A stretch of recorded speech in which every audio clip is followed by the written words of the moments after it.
आज देश में कोलकाता में ट्रेनी डॉक्टर से रेप मर्डर की खूब चर्चाएं हो रही हैं। देश की जनता इस घटना से सख्ते में है और डॉक्टर्स न्याय की गुहार लगा रहे हैं। इस बीच जांच के लिए सीबीआई ने आरोपी समेत 6 लोगों का पॉलीग्राफी टेस्ट कराने का फैसला लिया है और यह टेस्ट कराया जा रहा है। चिकित्सा के क्षेत्र से जुड़े लोग तो इस टेस्ट को बहुत बाखूबी जानते होंगे, लेकिन बहुत सारे ऐसे लोग होंगे जो इस टेस्ट के बारे में उतना नहीं जानते होंगे जितना कि सामान्य परिस्थितियों में चिकित्सा के क्षेत्र के लोग जानते हैं। पॉलीग्राफी टेस्ट को अमूमन सामान्य भाषा में लाई डिटेक्टर टेस्ट कहा जाता है। इस टेस्ट के लिए प्रयोग में आने वाली मशीन को लाई डिटेक्टर मशीन या फिर टेक्निकल भाषा में पॉलीग्राफ मशीन के नाम से जाना जाता है। इस मशीन का उपयोग यह जानने के लिए किया जाता है कि कोई व्यक्ति सच बोल रहा है या फिर झूठ। इसके काम को देखकर कई जगहों पर इसे झूठ पकड़ने वाली मशीन के नाम से भी बुलाते हैं। यह भी जानना बेहद जरूरी कि हर किसी को इसके इस्तेमाल की इजाजत भी नहीं है। ज्यादातर कानूनी एजेंसियां और दूसरे सरकारी जांच एजेंसियां इसका उपयोग करती हैं। इस मशीन से टेस्ट कराने के लिए कोर्ट से इजाजत लेनी पड़ती है और मामले की गंभीरता के अनुसार कोर्ट इसकी अनुमति देता है। आज हम आपको बताएंगे कि झूठ पकड़ने वाली मशीन कैसे काम करती है और किसी का झूठ कैसे पकड़ लेती है और इसके टेस्ट कितने सही होते हैं और कितने कारगर होते हैं। इसके अलावा यह भी जानने का प्रयास करेंगे कि पॉलीग्राफी टेस्ट नार्को टेस्ट से कितना अलग होता है। नमस्कार, मेरा नाम है अभिषेक पांडे। पॉलीग्राफ टेस्ट के लिए इस्तेमाल में आने वाली पॉलीग्राफ मशीन यानी लाई डिटेक्टर मशीन में कई तरीके के कंपोनेंट होते हैं। यह व्यक्ति के शारीरिक रिस्पॉन्स को ट्रैक करते हैं और उसी के हिसाब से डिसाइड करते हैं कि कोई व्यक्ति सच बोल रहा है या फिर झूठ। इस टेस्ट को करने के लिए कई स्टेप्स होते हैं। एक्सपर्ट्स की निगरानी में होने वाले इस टेस्ट के रिजल्ट के आधार पर यह बताया जा सकता है कि कोई व्यक्ति सच बोल रहा है या फिर झूठ। ऐसा करने के बाद जांच कर रही एजेंसीज को सच्चाई का पता लगाने का एक अच्छा रास्ता मिलता है। पहले जान लेते हैं कि इस मशीन को कब से इस्तेमाल किया जा रहा है। हालांकि लाई डिटेक्टर मशीन की खोज को लेकर के कई तरीके की थियरीज है। कुछ लोगों का मानना है कि इस मशीन को करीबन 100 साल पहले जॉन अगस्टस लार्सन ने खोजा था और बनाया था अपने उपयोग के लिए। यह भी बताया जाता है कि लाई डिटेक्टर टेस्ट पहली बार 19वीं शताब्दी में इटालियन अपराध विज्ञानी सेसारे लोम्ब्रोसो ने किया था। उन्होंने पूछताछ के दौरान आपराधिक संदिग्धों के बीपी में परिवर्तन को मापने के लिए इस मशीन का उपयोग किया था।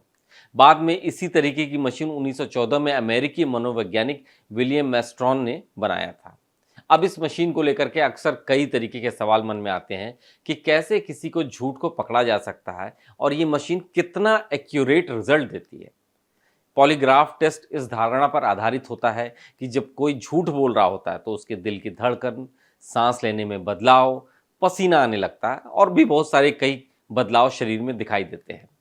पूछताछ के दौरान कार्डियो कफ या फिर सेंसिटिव इलेक्ट्रोड जैसे उपकरण व्यक्ति से जुड़े होते हैं और बीपी और इसके अलावा पल्स को मापा जाता है। इनमें मशीनों के जरिए आदमी के हार्ट बीट, बीपी सब कुछ लगातार चेक किया जाता है। इस मशीन में 4 प्रमुख उपकरण लगे होते हैं। पहला है न्यूमोग्राफ, जो कि व्यक्ति के सांस लेने के पैटर्न को ट्रैक करता है। मसलन अगर कोई झूठ बोल रहा है तो उसके सामान्य शारीरिक परिस्थितियों के हिसाब से सांस लेने में बदलाव आ जाता है और ये मशीन उसे पकड़ लेती है। दूसरा है कार्डियोवैस्कुलर रिकॉर्डर, जो कि व्यक्ति के दिल की गति और ब्लड प्रेशर का रिकॉर्ड करता है। मसलन अगर आप झूठ बोल रहे होंगे तो आपको घबराहट होगी, तो आपका ब्लड प्रेशर बढ़ जाएगा और ये मशीन फट से उसको पकड़ लेगी। तीसरा है गैल्वेनोमीटर, जो कि स्किन में होने वाले इलेक्ट्रिकल गति को मापता है। यानी अगर आप झूठ बोल रहे हैं और आपको पकड़े जाने का डर है तो आपको पसीना आने की संभावना है और यह पसीने की ग्रंथ में होने वाले बदलाव को नोटिस कर लेती है। और आखिरी में आता है रिकॉर्डिंग डिवाइस, जो सभी कंपोनेंट के डेटा को रिकॉर्ड करता है और समराइज करता है। अब बड़ी बात यह होती है कि हर सवाल का जवाब देते वक्त शख्स की बॉडी भी अलग अलग तरीके से रिएक्ट करती है। वो रिएक्शन ही यह पता करने में मदद करता है कि आरोपी सच बोल रहा है या फिर झूठ।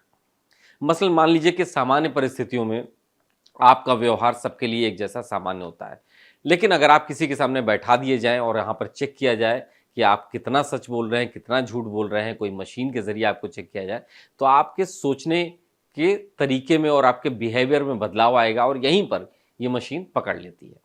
यहाँ पर यह समझना जरूरी है कि इस टेस्ट के दौरान आरोपी को कोई इंजेक्शन नहीं दिया जाता है या फिर उसे कोई दवा या फिर केमिकल भी नहीं दिया जाता है। सामान्य परिस्थितियों में मशीन के सामने बैठा करके ये टेस्ट कराया जाता है। वो व्यक्ति होश में होता है, बस उसके बिहेवियर को जज किया जाता है। पॉलीग्राफी टेस्ट के दौरान अभियुक्त से लिए गए बयान की कोई कानूनी वैधता नहीं होती है, जान लेना बहुत जरूरी है। संविधान के पैरा 20 की उपधारा 3 में डॉक्ट्रिन ऑफ सेल्फ इंक्लिनेशन की व्यवस्था की गई है। इसका मतलब है कि किसी भी व्यक्ति को खुद के खिलाफ गवाही देने के लिए किसी भी तरीके से मजबूर नहीं किया जा सकता। वैसे भी पुलिस या फिर अन्य एजेंसी के सामने दिए गए बयान की कोर्ट में तब तक वैधता नहीं होती है जब तक कि मजिस्ट्रेट के सामने उसकी गवाही नहीं हो जाती। जांच एजेंसियों के सामने दिए गए बयान को वादी या फिर प्रतिवादी मजिस्ट्रेट के सामने बदल भी सकते हैं। यानी इस टेस्ट के दौरान जो आए हुए रिजल्ट्स हैं, अगर कोई वादी या प्रतिवादी चाहे तो मजिस्ट्रेट के सामने इनकार भी कर सकता है। वैसे जब भी कोई व्यक्ति किसी तरीके की शपथ पत्र या फिर बयान आदि देता है तो उसको यह घोषणा करनी होती है कि वह होशो हवास में सब कुछ कह रहा है। ऐसे में किसी भी जांच एजेंसी के सामने किसी भी स्थिति में, जैसे पॉलीग्राफ टेस्ट कराने के दौरान, कुछ कहने या फिर ना कहने से कानूनी तौर पर इसका कोई असर नहीं पड़ता। ऐसे में किसी भी बयान को पुष्ट करने के लिए ठोस सबूतों की ही जरूरत पड़ती है। कानूनी वैधता ना होने के बावजूद पॉलीग्राफी टेस्ट या फिर ऐसे दूसरे टेस्ट कराए जाते हैं जिससे एजेंसीज को जांच में आगे बढ़ने में मदद मिलती है। ऐसे टेस्ट के दौरान संदिग्ध या फिर आरोपित या फिर अपराधी से कोई ऐसा सुराग या सबूत मिलने की संभावना होती है जिसके जरिए जांच आगे बढ़ सकती है। या फिर अगर जांच एजेंसी को कोई संदेह है तो उसके समर्थन में कोई सबूत या गवाह नहीं मिलता है तो भी अपने संदेह को पुष्ट करने के लिए वह एजेंसी या फिर पुलिस या वो संस्था ऐसा टेस्ट कराती है। कई बार तो ऐसा भी होता है कि इन टेस्ट के रिजल्ट जांच में कोई मदद ही नहीं कर पाते। कई बार जिसकी जांच होती है वो मजबूत विल पावर का व्यक्ति होता है और उसके बिहेवियर को मशीन पकड़ ही नहीं पाती है।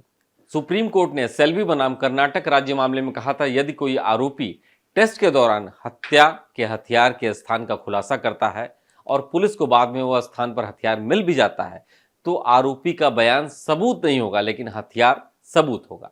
बस यही फायदा होता है इस टेस्ट से जांच एजेंसीज को। जब भी पॉलीग्राफी टेस्ट की बात होती है तो नार्को टेस्ट का भी जिक्र आने लगता है। बहुत सारे लोग इन दोनों में कंफ्यूज रहते हैं। अब नार्को टेस्ट पॉलीग्राफी टेस्ट से कितना अलग है ये भी जान लेना बेहद जरूरी है।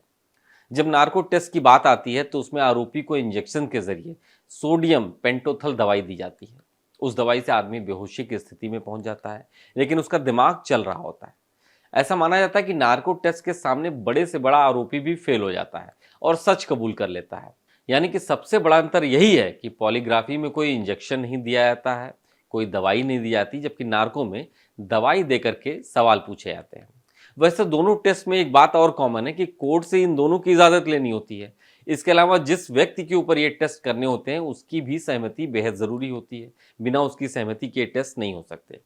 ना तो पॉलीग्राफी टेस्ट और ना ही नार्को टेस्ट वैज्ञानिक रूप से 100% सफल साबित हुए हैं। चिकित्सा क्षेत्र में यह अभी भी विवादास्पद बने हुए हैं।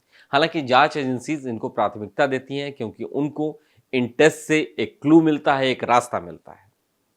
तो आज हमने आपको अपने इस एक्सप्लेनर में पॉलीग्राफी टेस्ट और नार्को टेस्ट, इन दोनों के अंतर, कैसे कंडक्ट इसको किए जाते हैं, इससे क्या फ़ायदे होते हैं, इस बारे में आज हमने आपको बताया।